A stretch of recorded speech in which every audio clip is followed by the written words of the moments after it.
And when they went to the Queen to tell her her subjects had no bread, do you know what she said? Let them eat cake. He took the bomb. We're getting screwed, man. Every time we turn around, we're getting screwed. Oh, the revolution's going to be through podcasting for sure. That's the only way we talk. It's the little guys that take the brunt of everything. It's got to stop. Peasants, man. We're just peasants. Every one of us. You watch those old movies, you see the peasants in the background with the kings and queens walking around. We're those people. We're those people.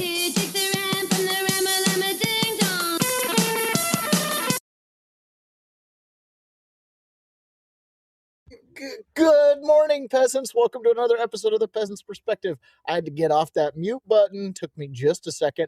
Hey, Pray the Rosary Daily, you're already in the chats. Top of the charts. Make it a great Friday evening. Yes, it is Friday Eve. I was going to say it is a great Friday. No, it's Thursday. Thundering Oak, good morning. Welcome. For Razier, good morning. Douglas Wyatt, good morning, peasants. Madi Easel, good morning, Taylor. Oh, thanks, Madi Easel. Hope you guys like the new studio lighting. Is a little bit different. I don't know. I feel like I need more front lighting. I'll figure it out. Lots of fun. Sarah Singh's lovely morning here. Rain shower before 101 degrees. Oh, Oklahoma. How great it must be. It's so hot.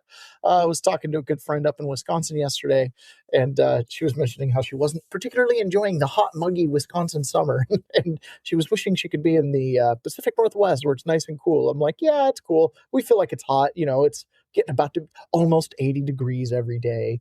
Obviously, I'm still wearing a hoodie. Came into the office, and all the windows are open in the house. So it was very chilly last night. Anyways, thanks for joining us bright and early. Glad you guys all made it. And I know why you guys all show up early. And we're waiting for Ron. He may even make an appearance here on the show. He's working on it on his end. But I know why you show up bright and early. You show up for the simultaneous sip. And all you need for that is a cup or a mug or a glass of tankard, a chalice, a stein, a canteen, jug or flask, a vessel of any kind. Fill it with your favorite liquid. I like coffee. And join me now for the unparalleled pleasure of the dopamine hit of the day, the thing that makes everything better, the simultaneous sip, and it starts right now. What day of the week is it today? On the advice of counsel, I respectfully decline to answer based upon my rights under the Fifth Amendment to the Constitution. What color tie are you wearing? On the advice of counsel, I respectfully decline to answer based upon my rights under the Fifth Amendment to the Constitution. What color is the carpet in front of you? On the advice of counsel, I respectfully decline to answer based upon my rights under the Fifth Amendment to the Constitution. Thank you, Mr. Chairman. Oh, man. Well, I fully support the right to not incriminate yourself, and I think the Fifth Amendment is incredibly important. And my interpretation of the Fifth Amendment is that you have the right not to say anything or let anything come out of your mouth, and you can control what comes out of your mouth. But there is some legal jeopardy in the way that Anthony Fauci did that yesterday, which we'll talk about. But holy cow, every single question. What color is your tie? Exercising the Fifth Amendment. Which is the right way to do it, by the way. You just have to do it for everything. Ron Cleaver says, the new filibuster. Mara Easel says, we are still in Florida, heading home this afternoon. Oh, well, you'll be home in about a week then. Ron Cleaver Jr. says, good morning, all. Glad you made it. All right, guys. So Anthony Fauci obviously had his day on the hot seat yesterday. And I saw people saying, I need an Anthony Fauci cleanse from my timeline. It's just too much.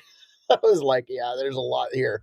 So Anthony Fauci was on the hot seat yesterday being grilled inside the Senate. And there was a lot of really good clips. But let's just set the stage, because a lot of yesterday, you know, it focused on different things. But these quote unquote Fauci diaries that came out. So my wife was like, why would someone keep a diary like that? And I was like, it wasn't like he kept a diary. What this is he was using some kind of, you know, electronic note-keeping system, whether it was keeping notes on his phone, voice memos on his phone, whether it was emailing himself. He just had some type of, you know, memorandum program that he was using, and it was on his own servers, although technically they were government servers. See, this is what happens when you're in government for 40 years. Oh, Anthony, this is your server. It's got all of your communications. And he starts going, oh, that's my personal server. No, it was never your personal server. It was always a government server. It was just designated for you. So apparently he just kept a lot of notes. People do this. People do this all the time.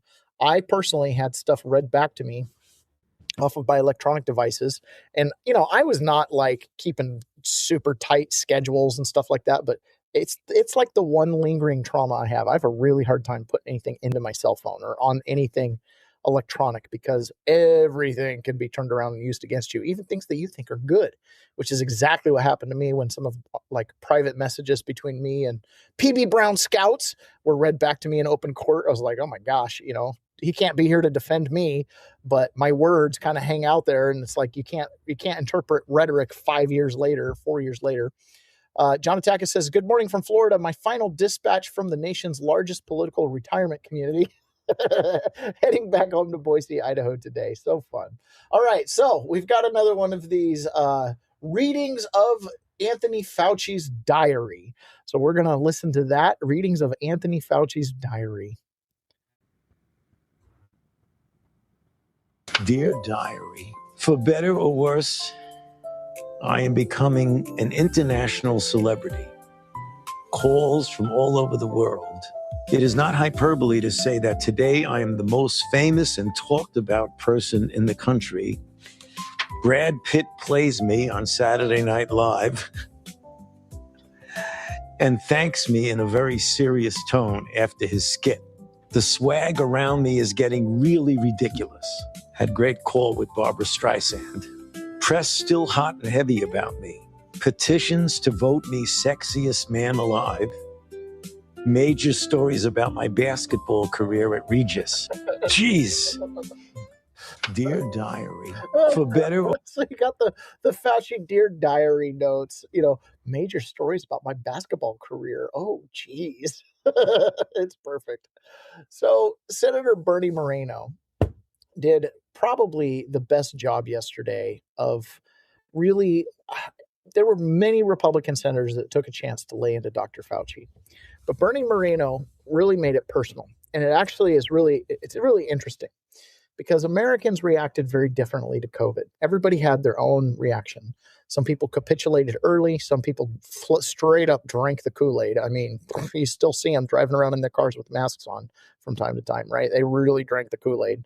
You had people that really drank the Kool-Aid. You had a lot of people that were just kind of confused. They didn't want to tell anybody else what they could or couldn't do. And, what's the big deal? I'll put on a mask when I go to a restaurant or when I go to the store. You had a lot of people that kind of capitulated in that fashion. And then you had a lot of people who really thought things were crazy and tried to stand up. A lot of people have anecdotal stories about being banned from local grocery stores. I was banned from a local Goodwill. Oh my gosh. I had the sheriff's department called on me because I wouldn't wear a mask in the Goodwill. And keep in mind, it's not an enforceable policy and the sheriff's department wouldn't enforce it either. This happened everywhere. And there was a viral video that went around back in 2020 where a woman was in a stadium in Ohio. She was in a football stadium, open air, sitting with her direct family, not close to any other spectators. I mean, all other spectators were much more than 6 feet away. She wouldn't put on a mask to watch an open air football game in Ohio in the summer. And police were called. She was arrested, tackled, basically assaulted by the police and arrested over this masking policy, 6 foot distancing, the forced capitulation to go along with COVID insanity was off the charts. And Bernie Moreno in Ohio saw that video and he decided to run for Senate. So he picks up the story in this clip where he saw this mother get arrested for watching this football game without a mask on. My rights under the Fifth Amendment to the Constitution. They were dragged out of that stadium and arrested. Those policies were put in place because you had moronic politicians that listened to the words of a megalomaniac who was more interested in having met a Kardashian than the suffering of the American people. And that is you. Your advice to communities like that, to idiotic politicians who enforce those rules, arrested that mom for watching a football game with her own family outside. When that story broke, I said to myself, I cannot stand idly on the side and watch this happen. It was about 6 years ago today that I decided I'm going to give up my businesses, sell them all, run for office, run for the United States Senate. Here I am sitting in front of you 6 years later saying, who the fuck do you think you were for doing that? It is a total disgrace what you did to this country. And if my Democrat colleagues are standing there defending you, I hope the voters of the United States of America watch the clips of every one of you doting on a guy who was more interested in being a celebrity than saving American people.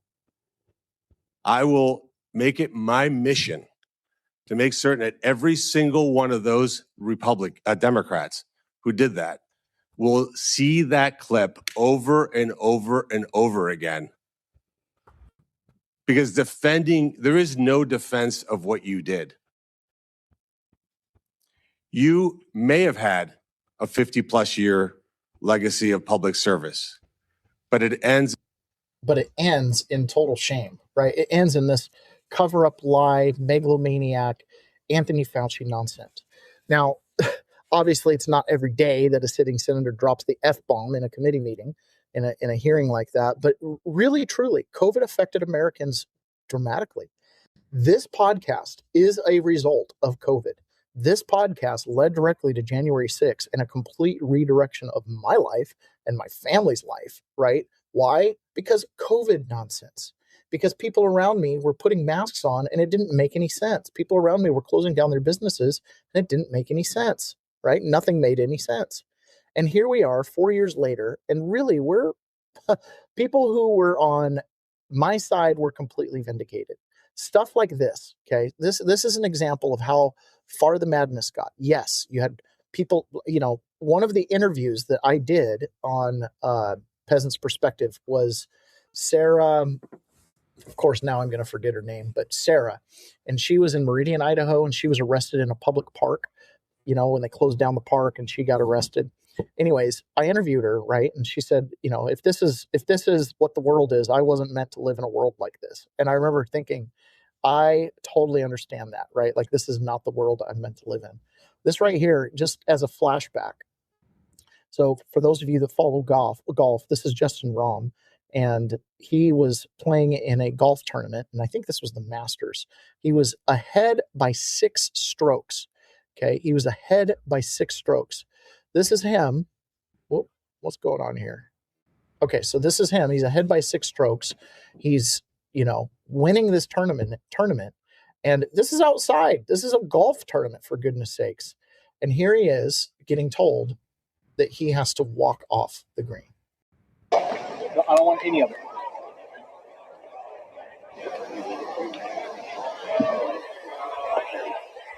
Okay, let's go. No, wait, not again. Let's go back to the green. All right, so yeah. What's going on? All right. Dottie, is there any other information out now? There is, and I've confirmed it through the PGA Tour that Jon Rahm has tested positive for COVID-19. Oh.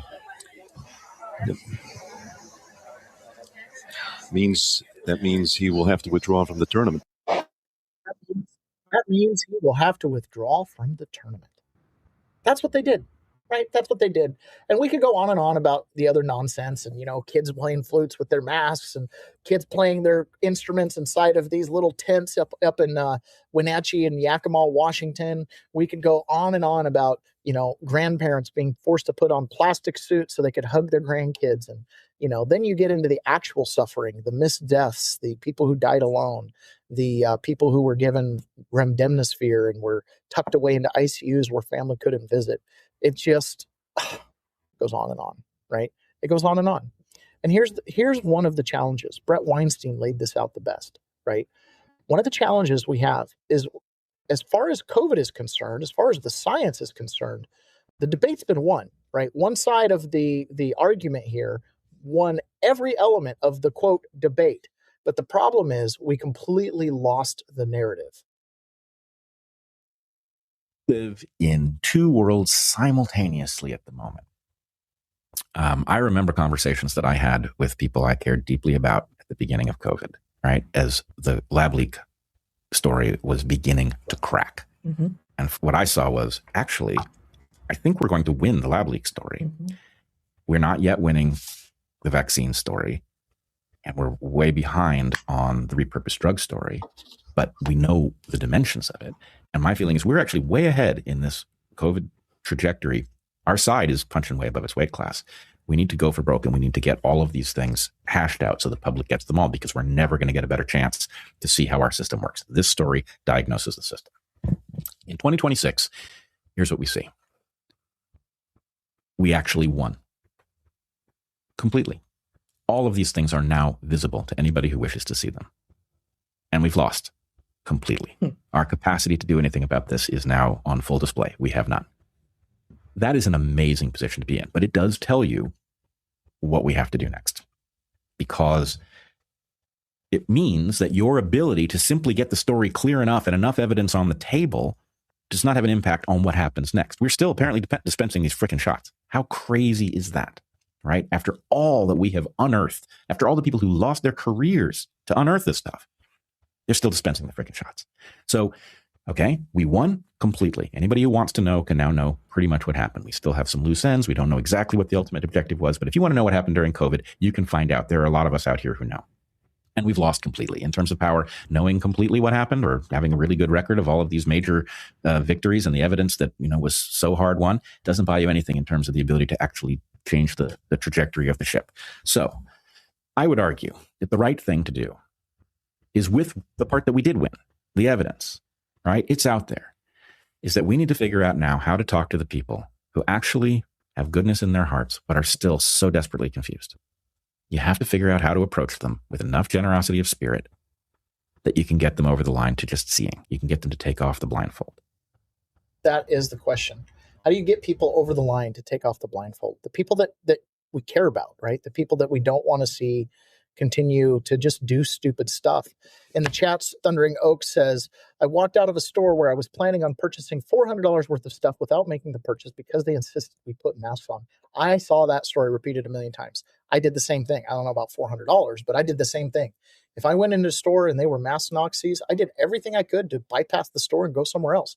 There are gas stations to this day that I used to frequent almost daily, right? Remember, I drove diesel trucks, semi-trucks, dump trucks, construction equipment. Like, we went through diesel by the thousands of gallons. And so we spent a lot of money at a handful of gas stations where I directed everybody to fill up.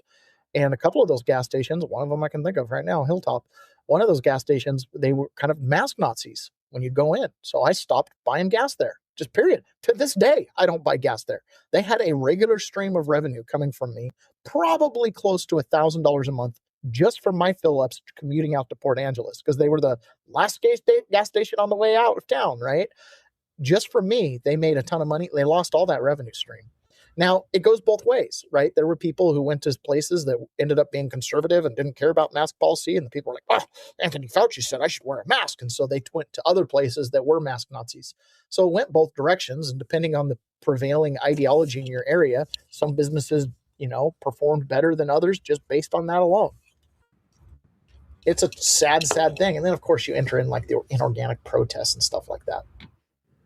Here's the thing, though. During COVID, a lot of people did deep dives on the key players, right? Anthony Fauci, Deborah Birx, Robert Redfield, and many other players, Scott Atlas, many other players. And some of them came out, as at worst neutral characters, in some cases slightly nefarious.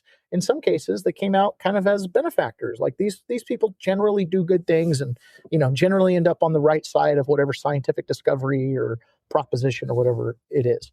But Anthony Fauci was not one of these people. Anthony Fauci, from the beginning of his career, found himself being exactly the Anthony Fauci we saw yesterday, right? A megalomaniac who's concerned about getting on the news, who's concerned about making an impact, regardless of whether the impact is based in any kind of truth. Anthony Fauci came to solidify his power within the NIH and the medical, regulatory industry during the HIV crisis. Okay, that's where he really got his name out there and got embedded into things in the HIV crisis.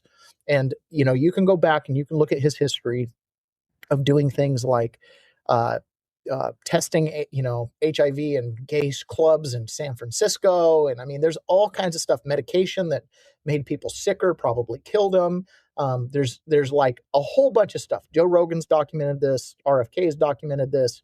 Many other people have documented this. It was totally normal. But there is another thing. As far as his interface with the public and how he talks to the public, I've got this clip I'm going to play for you guys. It's a fascinating little look back in time, right? There's this idea like, a leopard can't change his spots. That's kind of what we got going on here. We got one of these things where it's like, what do we know about HIV and AIDS today?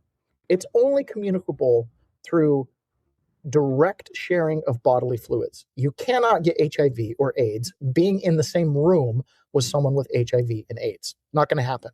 You cannot get HIV or AIDS by sharing a toilet seat or a doorknob or bed sheets or anything like that, right? The only way that you're going to get HIV or AIDS is to insert into your body bodily fluid from someone who has HIV or AIDS. Okay, even kissing has been proven not to be able to pass on HIV or AIDS. It takes a little more than that. Now, HIV and AIDS is rampant amongst the homosexual population. I shouldn't say rampant. That might be an extreme word today. I don't know. I don't know what the percentages are. HIV is so well managed. Thank you, Magic Johnson.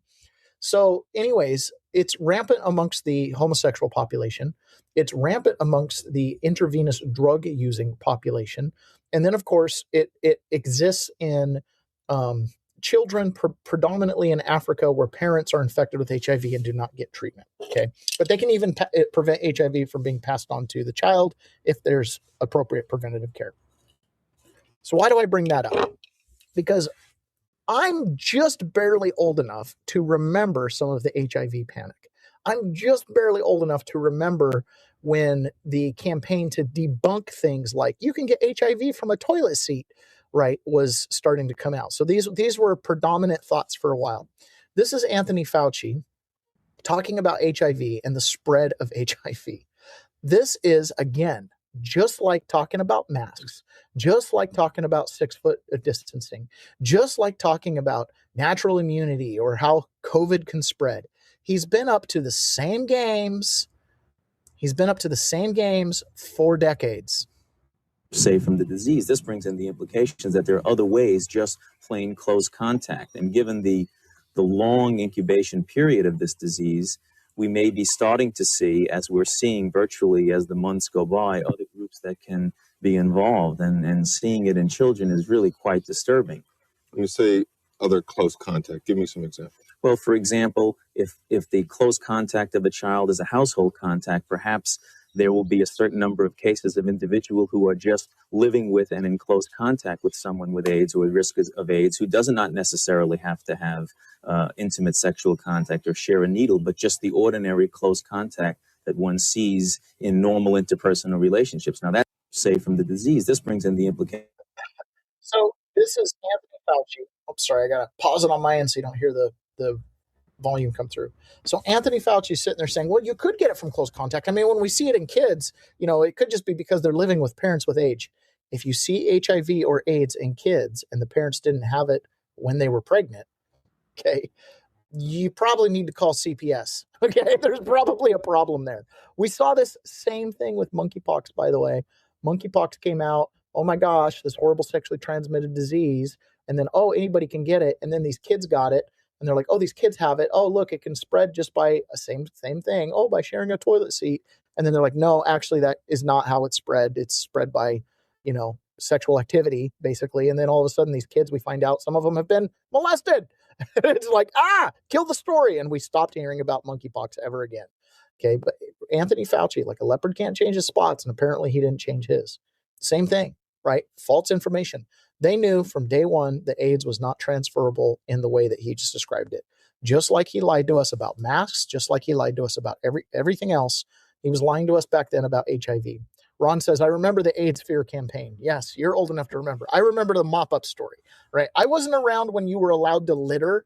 I was around for the litter bug campaign, right? I wasn't around for when drugs were cool. I was around for the DARE campaign. I got all the campaigns to clean up the stuff. Ron, you grew up in a world that was much more libertine than the world I grew up in. I'm like, first generation millennial, and last year Gen X, first gen millennial. And so I started to see some of the political correctness really actually creep into things. Ponyboy says, good morning. Ron Cleaver says the F-bomb was warranted. And John Atakis had said earlier, oh no, he said later, John Atakis said, I'm not a big fan of the F-bomb. I know, Dad, you turn the show off if we say what do you have, 3 strikes, we're out rule? I think it's overused, but like a fire extinguisher, they are in emergencies. There are rare emergencies when you break the glass. This is one of them. Amen. Amen. Thundering Oak, thumbs up to John Atakis. I have family, Ron Cleaver Jr. says, I have family that is still watching the news and regurgitating it. Ugh. Well, at least we have talking points. Thundering Oak, me too. 2 nurse daughters and a morning news anchor daughter. You should tell your daughter to refer me for a commentator bit. I can come in and do some morning commentating. I remember the AIDS fear campaign. Ron says it was an effective part of abstinence. Yeah, exactly. It was an effective part of abstinence. Okay, so Anthony Fauci yesterday pleading the fifth is causing a lot of concerns. I think it's going to be a huge problem for him in the long run. CNN had to address this because, like I said, they got to get out in front of it. But Anthony Fauci definitely has some legal liability here. 12 times to invoke the Fifth Amendment. I mean, you can't even string all that together. That obviously it sends a message.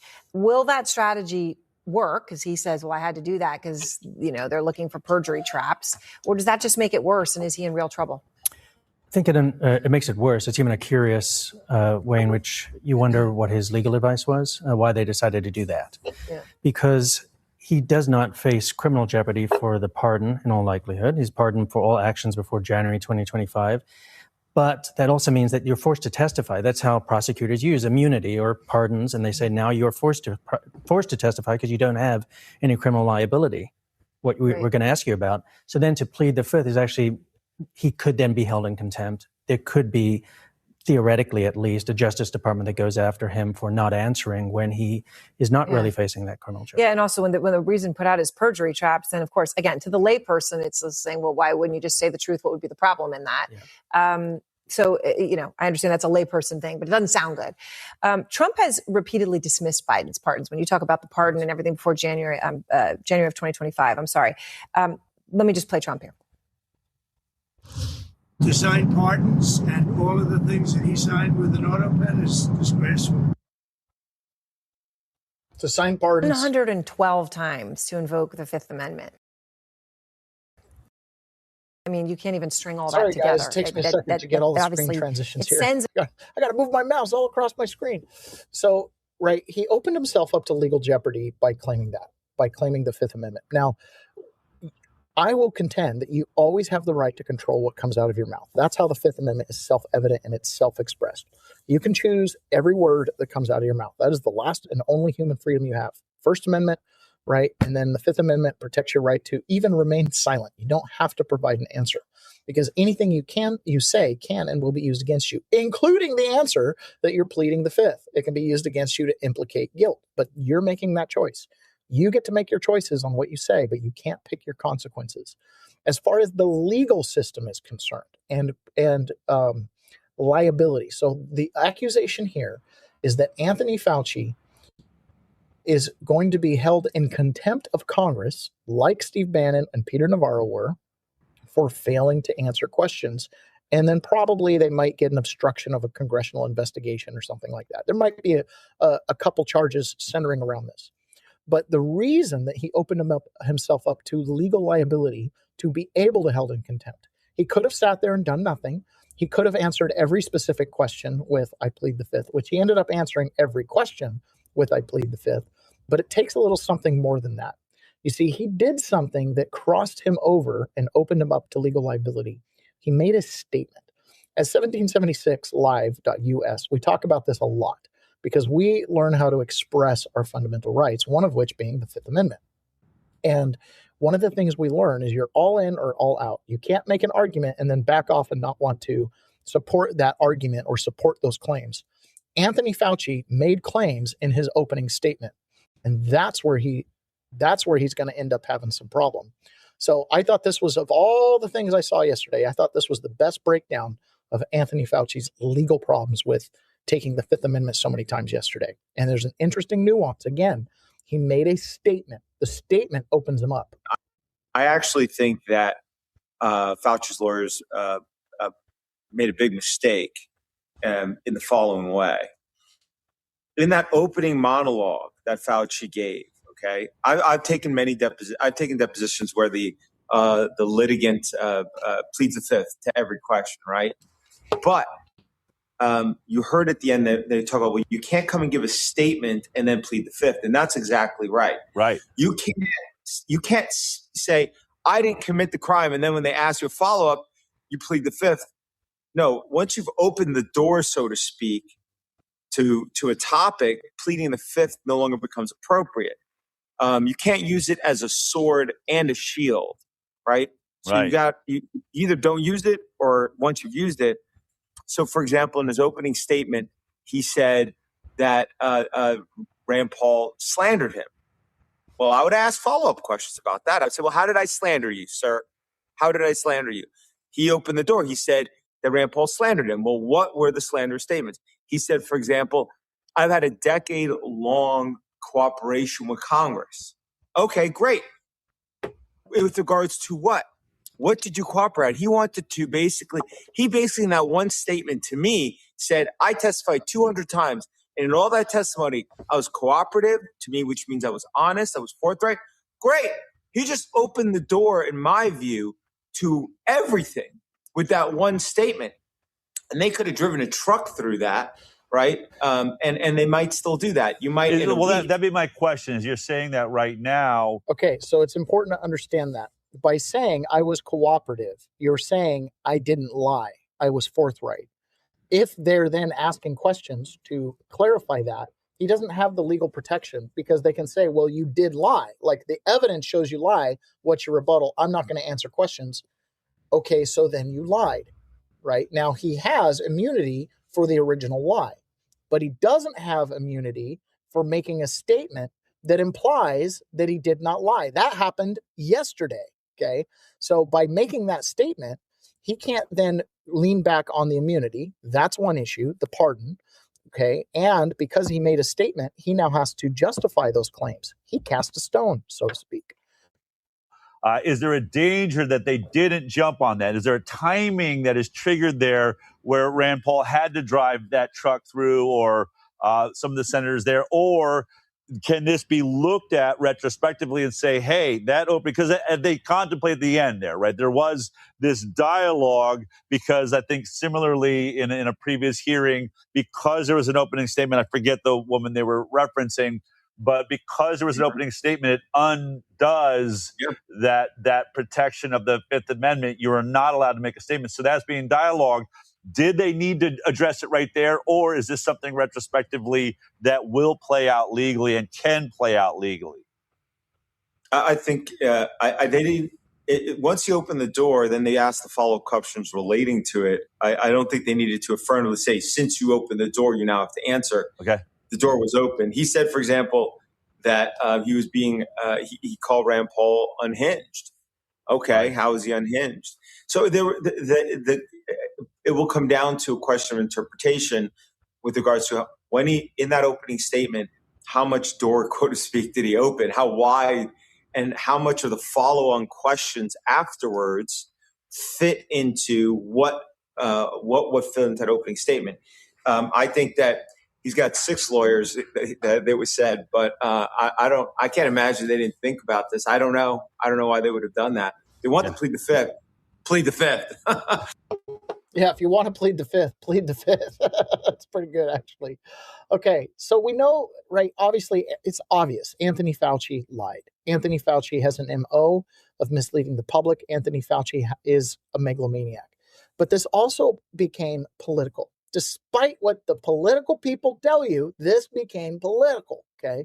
And I'm going to give you two examples of this. Yesterday, Deborah Birx came on to a news show. I can't remember. I think it's a CBS news show. I have the whole clip. It's about 5 minutes long. I'm not going to play the whole clip.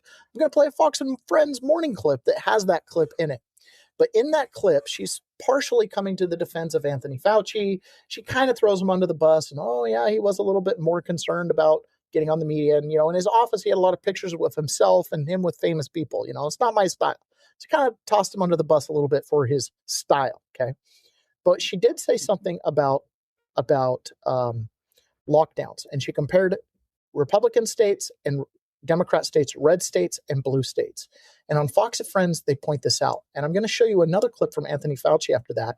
I'm going to show you that this became political, right? When this became political, the science got left at the door because politics is a zero-sum game. You either have power or you don't.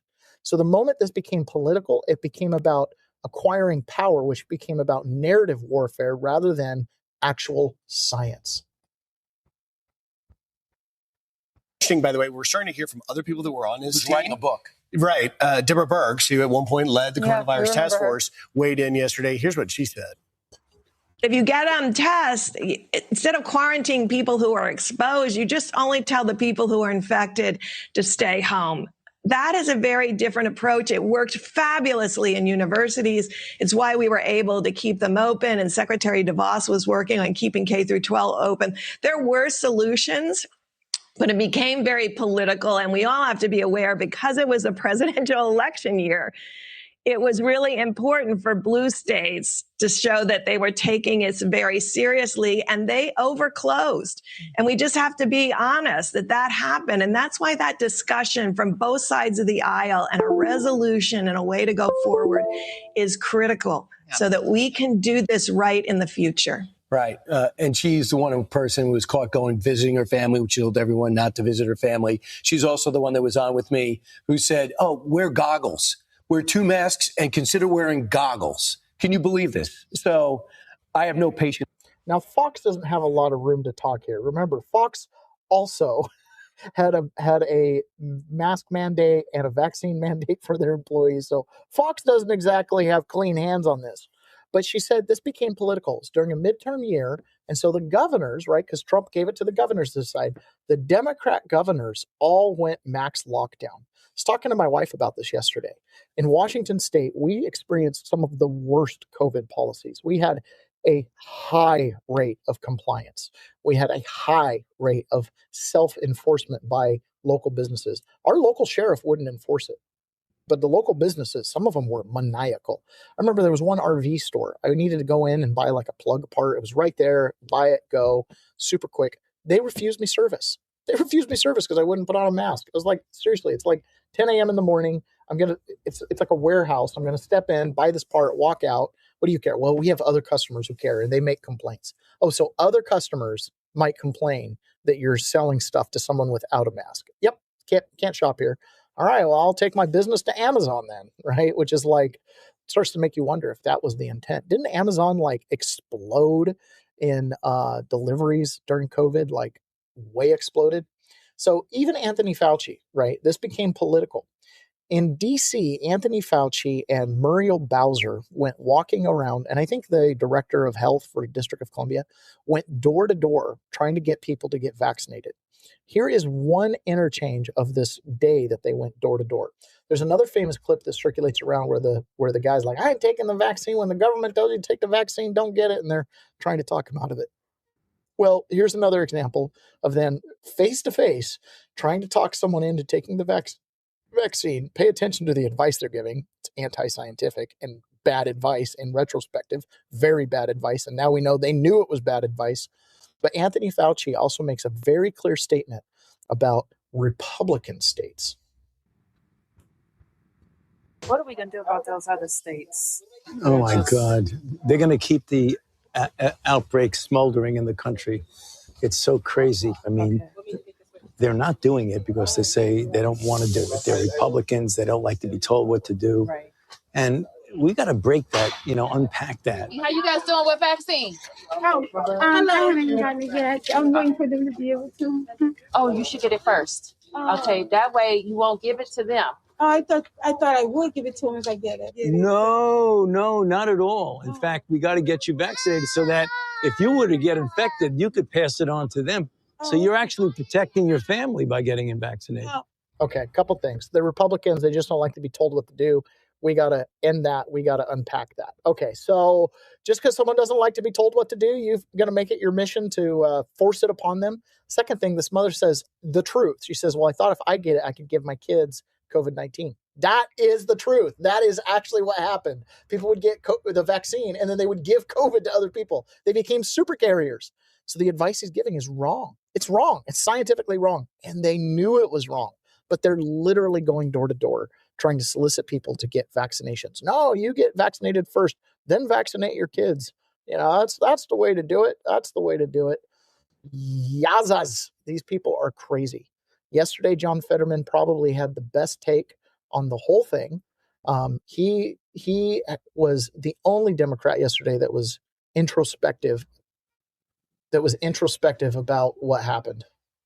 It's not about much more your regrets, but I have one. And that is early on that there was the theory that the virus could have emerged from the lab. And early on that became like a right-wing kinds of theory. And I thought it seemed to make sense. Now, there was a really advanced lab that was close by, and then you have this unknown virus out. So, but that became a very partisan thing. And now it seems now it's more and more emerging theory that would have come from the lab. Now, you know, I think that the next time our nation's facing something like this, we are not become, you know, as I might have been, blinded by the partisan idea that maybe the truth might come from a side that's different than you are. But I think we should really be willing to pursue truth, no matter where that may have emerged, you know, for all of that. Ron Cleaver says, or Mata Easel says, Fauci's not wearing a mask. That's right. He probably should have. It would have just completed the whole look. So John Fetterman there is being the most introspective of all the Democrats yesterday. Some of the Democrats kind of tried, this is just a hit job because you did such a good job in public service, blah, blah, blah. I mean, it's just a bunch of nonsense, right? But Fetterman there being like, hey, you know, this became political. It became an ideological line. If you believe it came from a lab, you're a Republican. If you believe it came from a wet market, you're a Democrat. This goes on to be exactly what the medical apparatus was, the string they were pulling on. It was a divide and conquer kind of a strategy. And the thing is even comedians were making fun of this. Lefties like Jon Stewart and what's his name? What's his name? Help me out here, guys. Jon Stewart and I can't remember his name there. Jon Stewart and whatever his name is. Anyways, even back during COVID on their late show, when Jon Stewart didn't have a show, right? He would make occasional guest appearances. He made a guest appearance, Stephen Colbert. He made a guest appearance on here, Stephen Colbert's late show. He took over for Letterman, if I'm not mistaken. And he says the thing that everybody would think, and he makes the logical connections. And at the time, Democrats played this off like a joke, like Jon Stewart was making fun of Republicans, when the reality was he was making fun of the Democrats. Coffee, I wouldn't do that. I wouldn't do that to you. So what do you mean by? Do you mean like perhaps there's a chance that this was created in a lab? There's an investigation. A chance? Well, oh my if there was God. evidence, I'd love to hear it. There's a novel respiratory coronavirus overtaking Wuhan, China. What do we do? Oh, you know who we could ask? The Wuhan novel respiratory coronavirus lab. The disease is the same name as the lab. That's just a little too weird, don't you think? And then they ask the scientists, they're like, how did this? So wait a minute, you work at the Wuhan respiratory coronavirus lab. How did this happen? And they're like, a pangolin kissed a turtle. And you're like, no, the name of your lab. If you look at the name, let me see your business card. Show me your business card. Oh, I work at the coronavirus lab in Wuhan. Oh, because there's a coronavirus loose in Wuhan. How did that happen? Maybe a bat flew into the cloaca of a turkey and then it sneezed into my chili, and now we all have coronavirus. Like, come on. Wait a second. What about this? What about this? Listen to this. Wait a second. All right. John. Oh, my God. There's been an outbreak of chocolatey goodness near Hershey, Pennsylvania. What do you think happened? Like, oh, I don't know. Maybe a steam shovel mated with a cocoa bean. Or it's the chocolate factory. Maybe that's it. That could be.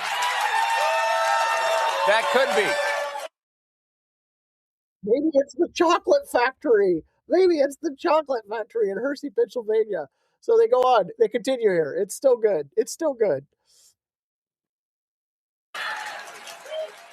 That could By be. the way, I gave them all tuberculosis. Yes.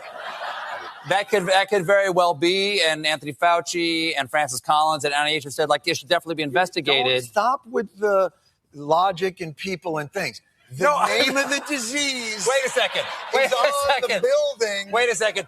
But it could be possible. You could be right. It could be possible that they have the lab in Wuhan to study the novel coronavirus diseases, because in Wuhan, there are a lot of novel coronavirus diseases because of the bat population there. I understand. It's like they're saying, it's like, a wait a local second. specialty, and it's the only place to find bats. You won't find bats No, but anywhere it's else. like saying, why? Wait, Austin, Texas has thousands of them that fly out of a cave every night. Every night at dusk. Is there a coronavirus, an Austin coronavirus? No, it doesn't seem to be an Austin coronavirus. The only coronavirus we have is in Wuhan.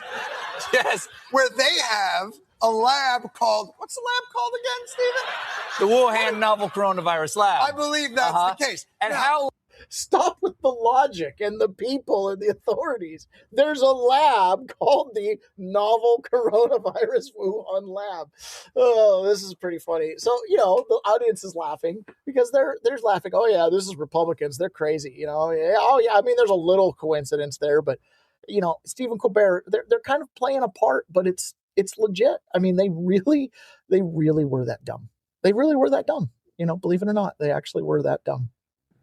So that's that. Tommy Tuberville was on the news yesterday after the hearing, and he really unleashed on Tony Fauci. Tony Fauci is in a lot of trouble here, and I don't think it's over for Tony Fauci at all. I think Tony Fauci's going to continue to have some serious consequences from COVID and then his lack of candor in front of the Congress. The gain of function in the Wuhan lab.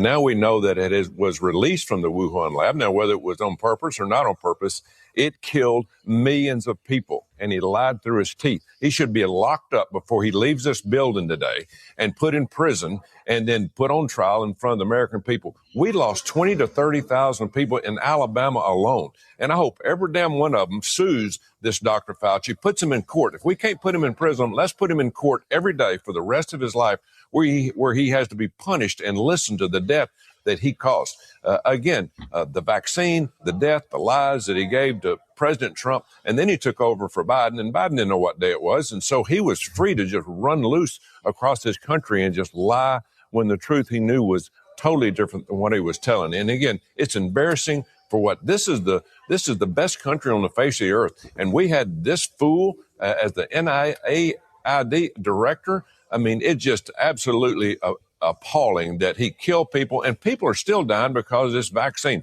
Who knows what any of these people that are dying every day are dying from, and a lot of it, I think, is from that vaccine that he forced on the people and used us as guinea pigs. It's appalling. He used us as guinea pigs. It's appalling. Caused a ton of death. Who knows what's going to happen ultimately, right? But I think he's in hot water. I think the Republicans smell blood in the water on this one. They know he lied. It's atrocious. The consequences of his lies were huge. And it's evidenced by that. Tony Fauci hired one of the biggest sleazebag criminal defense attorneys. This is like who O.J. Simpson calls. Actually, it's not. But this is like, known for representing the people that are bad news bears.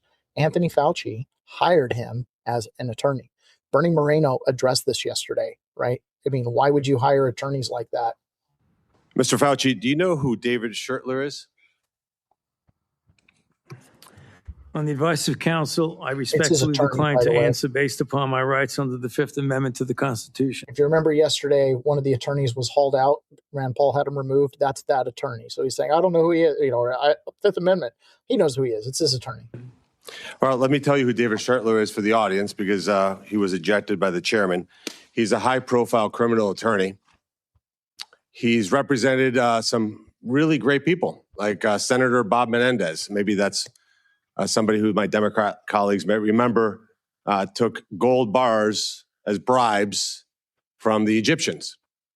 And there's an article here in the Washington Free Beacon that talks about why you would hire a guy like David Schertler. And the comment is, if you're in deep shit, that's who you call. Do you feel like you're in deep shit? On the advice of counsel, I respectfully decline to answer based upon my rights under the Fifth Amendment to the Constitution. Clearly, what you think today is that somehow you're above reproach. Somehow you feel like you don't need to be treated like a normal American. That you don't need to be treated like a normal American. He's in some deep trouble. So we'll see. I mean, a lot of the commentary on X is, okay, another hearing, exposure, but still no accountability, still no arrests, still nobody that's been held accountable. Meanwhile, we, the peasants, get thrown a bunch of bread and circus, and we get thrown a bunch of eye candy. There's something that popped up. This is probably Monday. Okay. On Monday, for the first time ever, I saw this girl pop up in my timeline algorithm, and she was making political commentary. The clip I saw was one going around about her commenting on Ilhan Omar. Okay. And I remember thinking, first of all, not a great hot take, very edited clip. And second, what am I looking at? Right. What I was looking at was not, okay, this is a podcast, right? I'm chest up. I'm in a little corner studio thing here, right? This is a podcast. Sometimes you see a podcast where you see a full angle of people sitting at a table or whatever. Well, what this is what I call a thirst trap, right? So here is this clip here. So this is the woman, and obviously very interesting camera angle. And we'll just take a listen for a second. Can we please stop addressing Ilhan Omar as a congresswoman? I mean, she's literally a fraud. This is a person who came to the USA to corrupt its people and resources. She went from negative $65,000 net worth to over $30 million and denies it. She denies it, and she blames it on an accounting error. That's not all. Then there's the winery with no clear location. Okay, so you get the point. Some talking points. Yeah, we want to hear that stuff. That's good. But what am I really looking at here? So Lauren Witzke, who ran for Senate, and she's kind of an extremist in her own right, but she said 5 years ago, we had brilliant conservative female thought leaders like Michelle Malkin blowing the lid on mass migration and pissing off CPAC donors so badly that she was never invited back. Right? There was a real wave of powerful conservative influencers. Now, however, this is what you're getting pushed as a conservative influencer. Conservative female talking heads are just a bunch of shallow blank. Right? So I saw this clip. I'm like, this is retarded. And then I started seeing comments like this pop in. Well, a little more research was done on this girl. This is Ajax, right? Is everyone missing the fact that she's an OnlyFans girl escort and all her content is simply a funnel?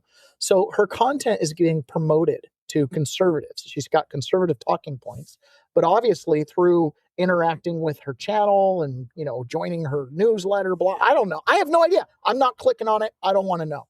But it eventually is going to lead you some back to her OnlyFans page, right? Hi, I'm Savannah. I'm glad you found me. And you can read that. It's horrendous. So, influence campaigns are real. Pay attention to who you're listening to. Pay attention to where they get their money, who's paying them. Laura Loomer, for all the great that she's done, anything she says about Israel or now Ukraine, I can't trust it because I believe she's on the payroll. Tucker Carlson, right? When he makes these unfounded defenses of Islam, I'm like, you're on the Qatari payroll. Okay. We can just acknowledge it. It's just get your bias out there. Everybody's got to get paid. Everybody's free to do advertising for whoever wants to pay them, right? We, the people, we can't sit back and expect them to disclose their biases, to expect them to disclose with us, hey, this is an ad. right? Not everything in the world, like in a magazine where you open up to an ad and it looks like a great article and then you see the little fine print that says promotional material. Not everything is going to be disclosed like that. Sometimes you're actually going to have to filter the information, right? You're going to have to filter the information and judge for yourself. That's really all I ever want, is I just want people to be able to make decisions for themselves. A couple things going on here. I kind of want to set a little bit of context. In our modern system, as people, as peasants, we often have this impression that our government is benevolent. Why? Because we, the people, believe we're benevolent. So we project that onto our government. We call this projecting our goodness onto them, right? We project onto them that we don't steal. We want to do unto others as they would do unto us. So we project onto the government this concept that they won't steal. Yet they do every day. Right? They do every day. Well, we wouldn't want to commit murder on innocent people. Our government, nope, droning civilians, don't care. Kids in an elementary school in Iran, bombs away. Again, not saying like everything we do that's bad is not because there's a justifiable reason. You got to look at stuff in context. But nonetheless, the point still proves we project our goodness onto the system. This happens with attorneys as well. Most people don't go to law school thinking, you know what, I want to become an apparatchik in the system and I want to, enslave people through lawfare. They don't think that. They go to law school thinking they're going to promote justice and truth and save the innocent and put the guilty in prison or whatever reasons they have. But then the system kind of corrupts people. Some systems are more overt about their corruption. Some systems are less overt. This phrase lawfare that has really been popularized by Donald Trump and the overt, obvious lawfare that happened against him. It's a common concept, and it's actually a very common concept that was well established going all the way back to Marxist writings, Trotsky, Lenin. They all understood one of the ways that you've got to control the population in order to accomplish your utopic end goal of collectivism is you need to control the legal system. If you control the legal system, you can create a mechanism by which you can compel people to do things under a, quote, legal framework. So the law becomes the tyrant, not the people executing the law. There's a woman named Lily Tang Williams. She ran, I want to say she was in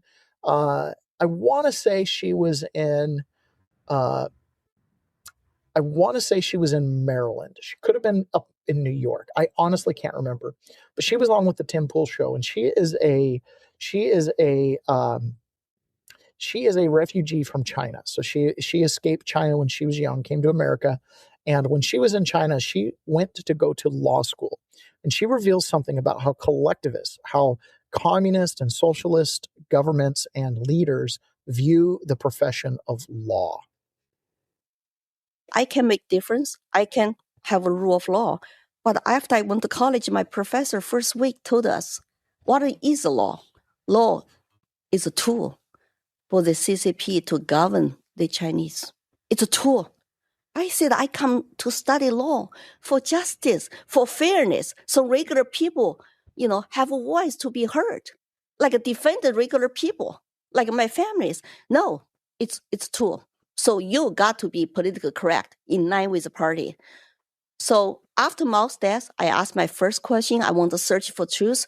In college, I did not get my truth. I was feeling like, I'm a tool.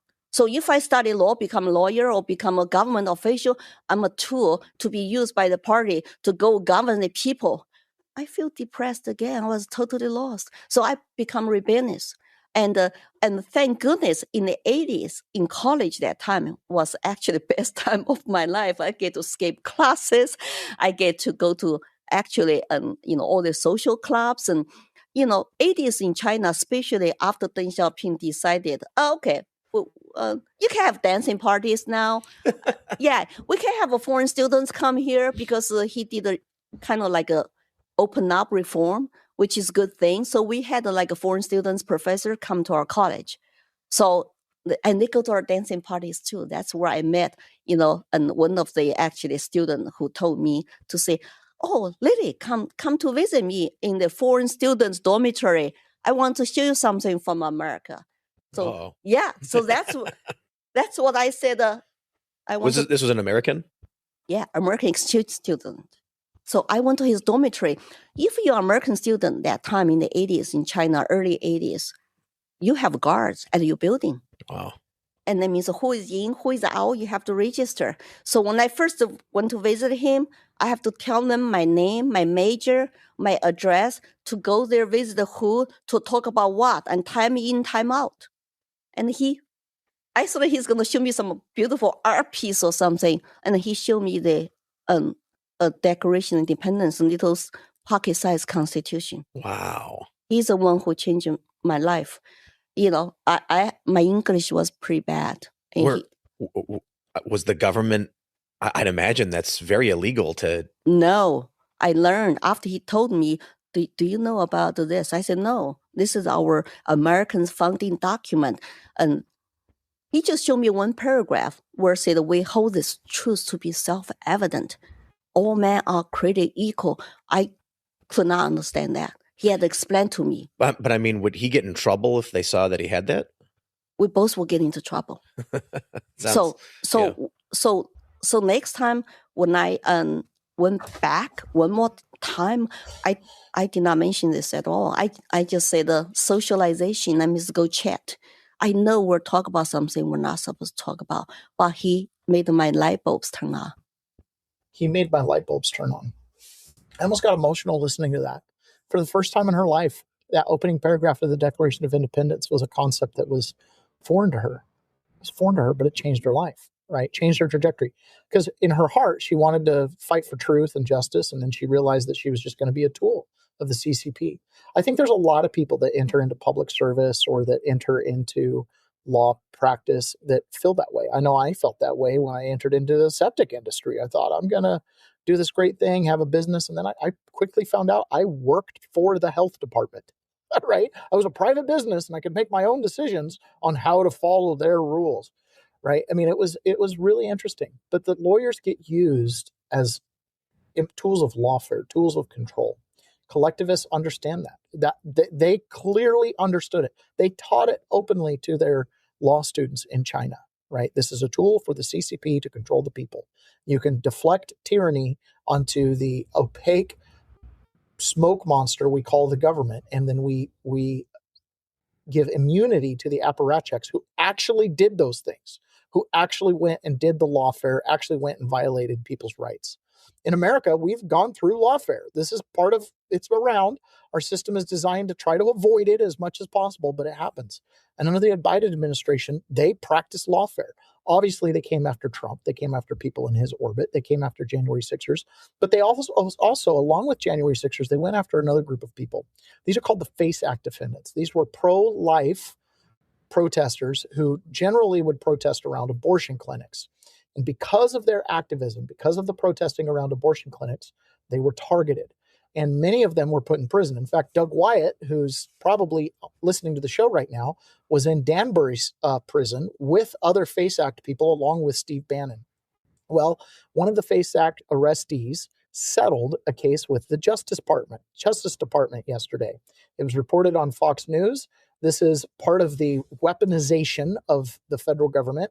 And so if the FACE Act people do it, I imagine other people who faced weaponization, these lawyers that become knights for the power fight over control of the people, other people who face weaponization like J6ers probably have a settlement coming. A pro-life father of 11 has settled with the Justice Department after being convicted under a 1994 law banning physical intimidation outside abortion clinics, pregnancy resource centers, and houses of worship. Tennessee resident Paul Vaughn was found guilty in 2024 in a case critics said reflected the Biden administration's uneven enforcement of the law. He was pardoned by President Trump in January of 25. Vaughn tells Fox News Digital that he recently reached a 7-figure settlement with the Justice Department over his prosecution. That's a pro-life father of 7-figure settlement over his prosecution. I like that. I like those numbers. Don't you like those numbers, Doug? Anyways, like those numbers, and I'm glad to see that that's the first time, I guess General Flynn got compensated for weaponization against him. This is the first time I've seen a plebe, a peasant, get compensated for the weaponization of justice against him. It's all the concern, weaponization of government. And if you were a part of the political parties, and I say parties because the Uniparty was definitely taking advantage of lawfare to keep the peasants down. We know that for a fact. right? And you're part of the old guard. We're talking old, leaders that have signed on to this uniparty mentality. These are the John Cornyn's of the world. These are the Tom Tillises of the world, the Murkowskis and Collins of the world, right? Who in many ways were protected by the very same system they claim to be fighting against. The Democrats, they were part of a uniparty. They would cross the line and vote on certain key issues and things like that, right? So, and then also they were oftentimes doing a lot of Trojan horse stuff.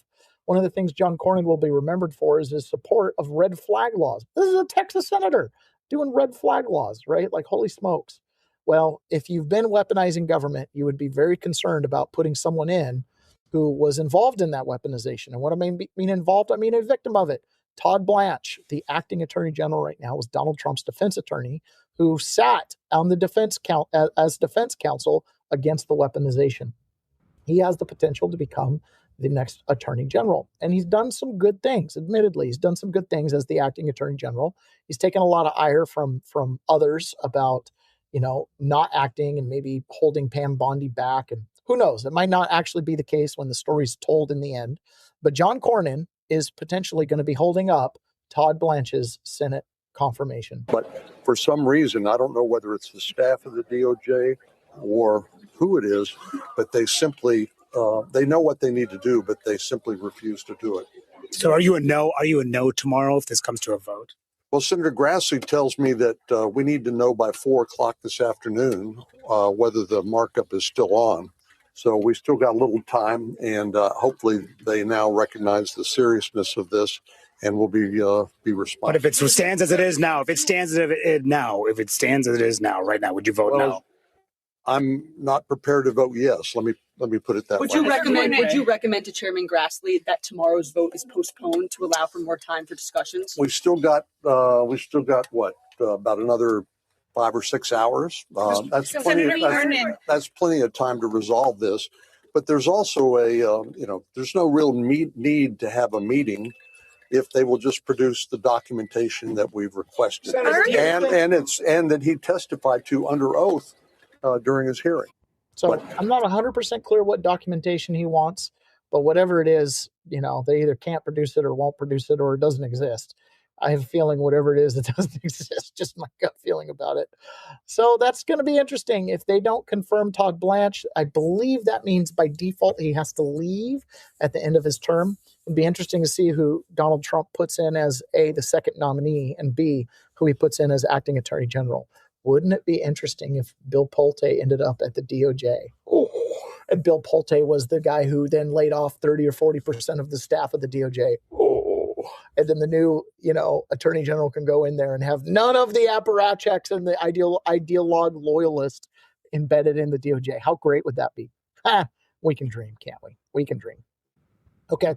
Another thing too is Mamdani out in New York made good on one of his promises to tax people who own a second home in New York.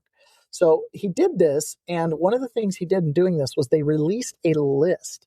They released a list of all the homeowners in New York that own a second home that's above a certain value. They released a list, okay? For those of you at 1776live.us, this is just another reason why you should have property titled in a trust. Now facing some serious backlash over the rollout of his new PETA terror tax, as well as his administration's move to now publish a searchable database of all these properties that could be impacted by that tax. Here's Pennsylvania Senator John Fetterman on the Big Apple mayor.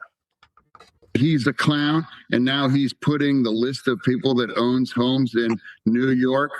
Don't put people on lists. They haven't done anything wrong, and they're behaving in truly bizarre ways. National correspondent Brian Yenish joining us live from right here in New York City with more on this. Hi, Brian. Hi, Bill. Good afternoon. Well, Mayor Zohran Mamdani's rollout of this pied-à-terre tax on luxury second homes in New York City is causing confusion and raising concerns. For one, there is that searchable database of 960,000 properties in the city. It states on that database that all may be subject to the tax. It includes the names, addresses, and home valuations of every property owner in the city, even though just an estimated 31,000 properties meet the basic valuation valuation criteria to qualify for this new tax. Critics say this database makes it too easy to search and even target or harass the wealthy at a time that the mayor has been hostile towards them. Today, Mayor Mamdani said this is not a targeted list. It's a total property roll they had to release under state law. We are committed to ensuring that this is a tax only levied upon those whose second homes are worth more than $5 million. And the reason that we wanted to conduct outreach months in advance of when the tax would be levied would be to ensure that that exact premise would be fulfilled. Critics also point out Mamdani's pied-à-terre tax is wider in scope than what's been sold to New Yorkers. It's unclear, for instance, how the tax will be fairly levied on condos and co-ops worth more than $1 million, according to the city's complicated valuation formula. Notices have been sent in the mail like this one to property owners who may be taxed. Real estate lawyers and property owners tell us they're concerned the August deadlines to respond are not enough time to prove they should not be taxed. My concern is that this tax is being implemented almost as if you're guilty until you can prove you're innocent. There will be people who never get the notice, and they're going to end up paying the tax because they never got an opportunity to supply their information. Critics say this is the kind of tax that will push out the wealthy and the city's tax base. Mamdani says this tax will raise $500 million for free services like childcare. Those who want to appeal their tax, by the way, have until March of next year. Bill? All right, Brian. There's approximately 31,000 records of people who would qualify to be on that tax. Yet they released 900 and plus thousand names of people's records, addresses, all their contact info. Hello. I love what John Fetterman said. Don't be on a list. Don't put people on a list that didn't do anything wrong. Yes, I've said that a million times. I don't want to be on a list. I don't want to be on a list. I've been on enough lists. I don't want to be on any list. Oh, my goodness. You know, it's one of those things that when you let the collectivists get in charge, they're going to do stuff like that. They're raising taxes to pay for free stuff for people who don't pay taxes, essentially. This is what caused the fall of Rome. Right, when there were more slaves and there were more people on the check than there were people producing the check in Rome, it led to one of the major contributors to the fall of Rome. They had to devalue their currency, and everything followed from there. Right, it was a disaster. This is inevitable, as history has shown us. It is inevitable. When the collectivists take over, they start buying off their support on the low end of the demographic spectrum, the socioeconomic spectrum. They start buying off the plebes, the peasants, with free stuff. And what do? They tax the middle and upper classes, depleting the middle and upper class until you have a societal breakdown. And that's really what happens. And that's their intention. I mean, it's a controlled demolition of the system. There's no you just really can't argue one way or the other about it. You see it happen over and over again. And you get someone like Mamdani, and he takes what's been brewing for decades and he just accelerates it at a speed that is incredible. You know, nobody a year ago thought it would be possible that the city would release information like that, but they did. They did. Oh, just because we want to make sure people know they might be on the hit list, they might be targeted. Okay. So, and again, just a total mess. And obviously, as you have to pay for things, how do you pay for things? Usually, you're going to print money. Well, thank goodness we have Kevin Warsh at the Fed chair. So I'm really torn on what the right answer is. The one thing I know I personally don't want to see is I don't want to see interest rates go up, right? I'm hedged against inflation. So I don't care if interest rates go down, causes a little bit of inflation because it could get the economy stirring. And when money's moving, my objective is just to put myself in the way of some of that money, right? But I like to see money moving. But at the same time, inflation is bad on a whole. It's bad for everybody. And so the right thing to do would be to raise rates in the face of inflation. But the Federal Reserve has decided to stick to its same old tricks. So we listened to a clip yesterday where they talked about how they're going to adjust how they calculate inflation so that they can essentially, again, get closer to their target inflation. Well, yesterday, the Fed had another one of their little press conferences where they announced if rates are going to go up or down, and they ended up deciding they were going to stay the same. So let's listen to Kevin Warsh, and then we'll talk about some of the impact of that. I'm truly lucky to work with colleagues so capable and mission-focused, and so determined, like I am, to sharpen the performance of the Federal Reserve. Today, as you know, our committee decided to vote by a 9-3 vote to maintain the target range for the federal funds rate at 3.5% to 3.75%. The committee is continuing its policy of making ample reserves in the banking system. The economy is showing impressive resilience. Even with recent shocks, the trends are positive and reveal solid growth. Job gains have kept pace with the workforce, and the unemployment rate has changed little. Inflation remains elevated relative to the committee's 2% goal. The committee remains resolute. You've heard this before, but we will deliver price stability. I'm truly lucky to work with colleagues. So they're going to deliver price stability. What does that mean? They're going to try to hit that 2% target rate, which they've missed for like 65 months in a row, right? At their calculated inflation. So their solution is not necessarily to raise rates and actually tamp down on inflation. They're going in and they're changing how they calculate inflation again. And so the market was expecting a different signal.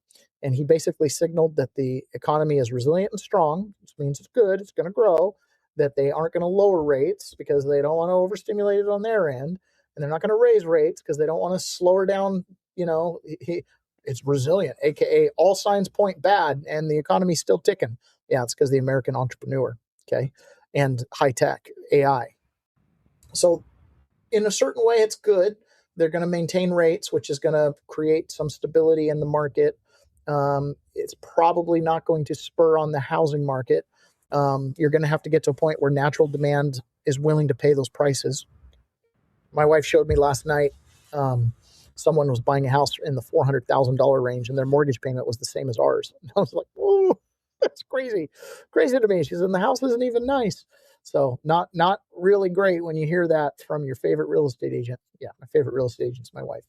So, of course, you've got the Clarity Act, right? The revamping of the entire banking system and how it works. And the Clarity Act is incredibly important for that. Now, there's arguments both ways. Yesterday, we heard kind of an argument against the Clarity Act, that it's a surveillance bill. My attitude is like, well, you know, if someone has to dominate how the money system operates on a whole, I want it to be America. I don't want to have a money system that's dominated with a Chinese mentality. I don't want to have all the infrastructure built around the protocols of a collectivist communist state. I'd rather have it built around a country, at least like ours, that practices American socialism, right? And why is this important? In China, when you use their money system, if you jaywalk and they catch you on one of their cameras, they will automatically ticket you and deduct it straight from your account. No adjudication, no due process, no appeals. We'll take the money, and then if you want to appeal it, you can try to get the money back, but they take the money first. If they implement that form of a control grid, and if they implement crypto programs that take that into account, here in America, we're going to have to adopt that, and these tech companies are going to allow for a flock camera, take a picture of you jaywalking and charge your Coinbase account. It could be very bad. So it is important that America establish things like, hey, if you get a ticket, you get something sent to you and then you have a summons to appear or you have an option to pay. Not we just pre-deduct it, right? We want to have due process before punishment. The communist system doesn't allow due process before punishment. It's punishment, and then we'll think about it if we made a mistake, maybe. But the state never makes mistakes. So it is important that the Clarity Act get passed. And obviously, if you think of Bitcoin or cryptocurrency in terms of number go up, then it's a good thing. So here's Cynthia Lummis, who took to the Senate floor yesterday amidst all the chaos to exhort the Democrats to get on board and pass the Clarity Act. It's a very good bill. Good for the country, good for consumers, and good for the people we all represent on both sides of this aisle. And after 11 months of giving nearly everything that was asked of us, I am genuinely struggling to understand what else my colleagues across the aisle think it needs before we act. When I was elected to the Senate in 2020, I knew I wanted to work on digital asset legislation because Wyoming's legislature was already years ahead of Washington, building a legal framework for digital asset companies before most of the country was even paying attention. I wanted to do everything I could to keep those companies in Wyoming and, more importantly, to keep them in America. The person I have been most proud to work with is Democratic Senator Kirsten Gillibrand of New York. People have raised an eyebrow for years that a Wyoming Republican and a New York Democrat have worked hand in hand on this bill. But we have become genuine friends, and I trust her. In June 2022, we introduced the Lummis-Gillibrand Responsible Financial Innovation Act together. The first real attempt at a comprehensive regulatory framework for digital assets, dividing oversight between the SEC and the CFTC and regulating stablecoins. That was a 168-page bill. We had to start by deciding whether to create a unique new standalone regulatory framework or lay digital assets over the existing framework. We chose the latter, and then we took off from there. Now, we reintroduced Lummis-Gillibrand in 2023. That was a 274-page bill. It contained provisions that cracked down on mixers and tumblers and crypto ATMs, required plain language customer agreements, and regulated crypto advertising. It was a very strong bill for consumers. From a consumer protection standpoint, it had improved dramatically. Now, that partnership is the foundation this bill stands on. And it's why I reject any suggestion that this bill is partisan. This bill is bipartisan. It has always been about keeping an industry we want here to stay, but regulated in the right way. In Wyoming, we used to call it growth on our terms. This bill is growth on our terms. It is growth on American terms, protecting consumers and protecting us from illicit finance. Now, today, we have a 616-page bill because I've listened to my Republican and Democrat friends, incorporated their priorities, and tried to create the best bill possible. That is how we got to a 15-9 bipartisan vote out of the Banking Committee in May. Now, that is how they got there. So it's coming or not. I guess we'll see. I guess we'll see if political partisanship either saves us from the Clarity Act or leads us down the path to hell because China takes lead on cryptocurrencies and the new banking system. So it could be really interesting. I'm not a fan of getting the Sarah Gessera. I'm not a fan of, all the get rich quick and they're going to return the gold to us stuff. I don't think that's going to happen at all. I think they're just going to continue to over leverage, and fiat maxing is what they're going to do with cryptocurrencies. But if you're smart, you play your cards right, you do Bitcoin self-custody, you can come out ahead in all of this. And, I'm torn on the Clarity Act. I don't love the fact that now they're going to have clear guidelines on how to prosecute people and use the crypto world, just like they used the dollar world for leverage and censorship and sanctions and debanking, et cetera. That can all continue to happen.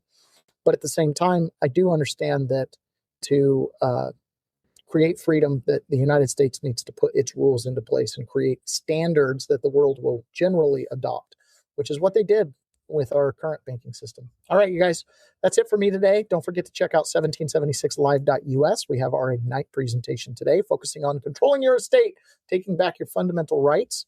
And don't forget to visit politicalremodel.com and takebackmycounty.com. And if you're feeling generous, they are getting ready to do their Christmas campaign and doing presents for incarcerated kids over at leftbehindandwithout.org. We'll talk to you guys again.